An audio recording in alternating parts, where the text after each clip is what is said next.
कभी सोचा है कि कोई एक परिवार इतना खतरनाक हो सकता है कि उसकी वजह से पूरी एक अदालत को 11 लोगों को मौत की सजा सुनानी पड़े?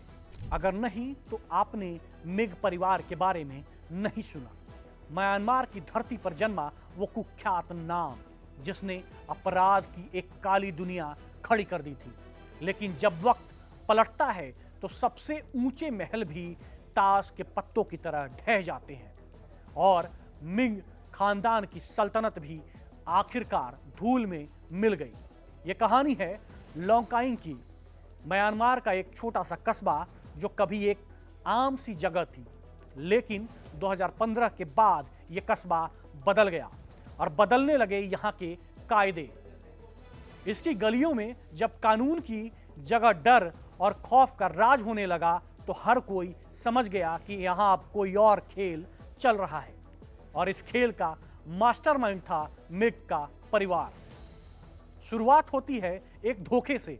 मिग परिवार ने शुरुआत की तो लोगों को लगा कि शायद कुछ कारोबार कर रहा है, लेकिन असलियत कुछ और ही थी। उसने जुए के अड्डे, ड्रग्स की फैक्ट्रियां और ऑनलाइन ठगी के सेंटर खोल दिए। पहले पहल ये सब कुछ छुपकर होता था, लेकिन जब पैसा बरसने लगा तो उसके हौसले आसमान छूने लगे। लोगों को नौकरी का झांसा देकर लाया जाता था। कहा जाता था, चलो तुम्हें चीन में अच्छी नौकरी मिलेगी, लेकिन जैसे ही वो लोग लोंगकाइंग पहुंचते उन्हें कैद कर दिया जाता। फिर शुरू होता था अत्याचार का सिलसिला। उनसे जबरन ऑनलाइन ठगी करवाई जाती, दिन रात कंप्यूटर पर बैठाकर लोगों से पैसे निकलवाए जाते, विरोध करने पर मारपीट, टॉर्चर और कई बार तो मौत तक दे दी जाती। इस काले खेल का शिकार बने करीब 10,000 से ज्यादा लोग। जी हाँ, सिर्फ एक परिवार ने 10,000 से ज्यादा लोगों को बंदी बना रखा था। यह कोई फिल्मी कहानी नहीं बल्कि हकीकत है, जिसे चीनी अदालत और संयुक्त राष्ट्र तक ने माना। संयुक्त राष्ट्र ने इस पूरे मामले को एक नया नाम भी दिया, स्कैमेडेमिक, यानी एक ऐसी ठगी जो महामारी की तरह पूरी दुनिया में फैल गई। मिग परिवार ने अकेले ही जुए, ड्रग्स, वेश्यावृत्ति और ऑनलाइन ठगी से 10 अरब युआन यानी करीब 1.4 अरब अमेरिकी डॉलर कमाए।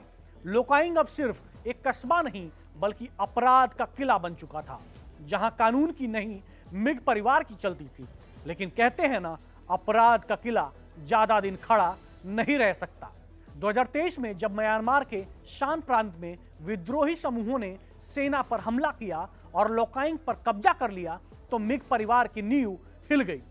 काला साम्राज्य भरभरा गया।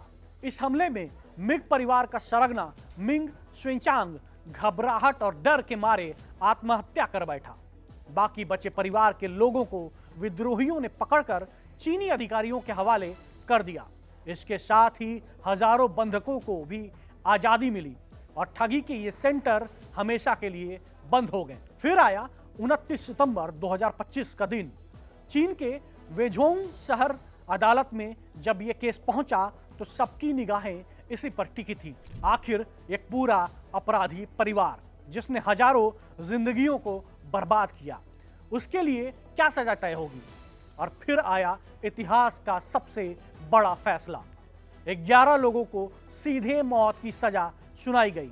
5 को मौत की सजा, लेकिन 2 साल की मोहलत के साथ, यानी कि अगर उनमें सुधार दिखा तो सजा बदल सकती है। 11 को उम्र कैद, बाकी बचे 12 लोगों को 5 से 24 साल की जेल।